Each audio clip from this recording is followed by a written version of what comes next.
ছিটকিনি। কলমে আর্যতীর্থ, কণ্ঠে সংঘমিত্রা।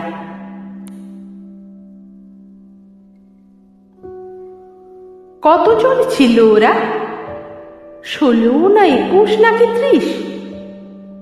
পোড়া ছাই, মানুষ হাপিস। কতজন জানি না আপিস। লাশ প্রতি দাম কত চলে বিকিকিনি। এ ডামাডোলের ঢোলে যে প্রসঙ্গ উঠছে না, উঠবে না হয়তো বা যা কোনো দিনে। স্বাধীন ভারত দেশে দেওয়া দাসখতে বাইরে থেকে আটা ছিল ছিটকিনি। হয়তো এটাই নিয়ম।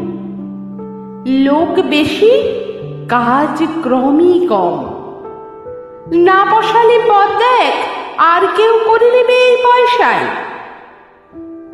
মজুর মুনিশ থেকে শিক্ষক ডাক্তার, সবখানে তাই শোনা যায়।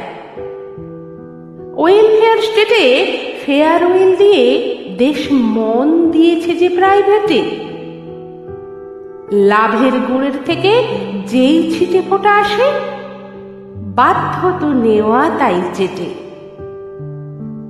পুড়ে মরবার বহু আগে থেকে রাত কারিগর দল জানে গেটের বাইরে দেওয়া তালা। আগুন লাগেনি বলে এখনো জানা রয়েছে কলাক এমন বন্দিশালা। ফিনিশড প্রোডাক্ট যার নানা বেচু অ্যাপে খুব চিনি।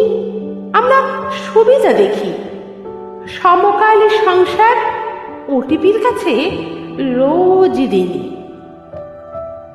বুঝেও বুঝি না কেউ এদের পেছনে যে ঘামের সমুদ্র, তাদের বেরোনো পথে আটা ছিটকিনি। এদেশের বুকে পেতে নামহীন যে জনতা দেশটা চালায়, জন্মের থেকে তারা আমরণ নেই হয়ে বাঁচে। লাশ না হলে কেউ জানতে পারে না তারা আছে ধারে কাছে।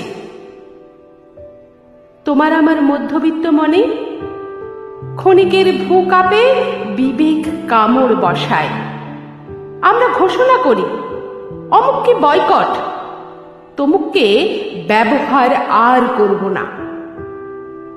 ব্যাপারীরা জানে সে কটা দিন আয়ু পায় সেসব ঘোষণা।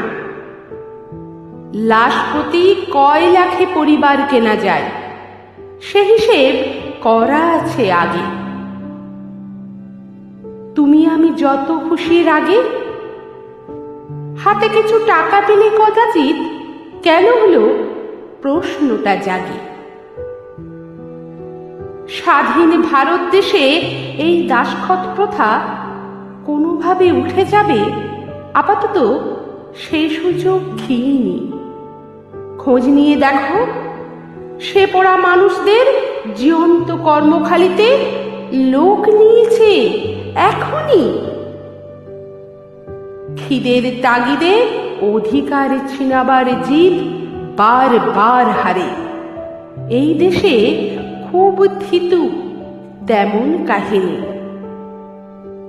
তার চেয়ে শুয়ে পড়ি চলো, ভাবনা খাটুনি ছেড়ে মগজের গেটে তুলে দিই ছিটকিনি। কখনো পুড়লে পিঠ, সে সময় দেখা যাবে। আপাতত পাশ ফিরে ঘুমাও দিকিনি।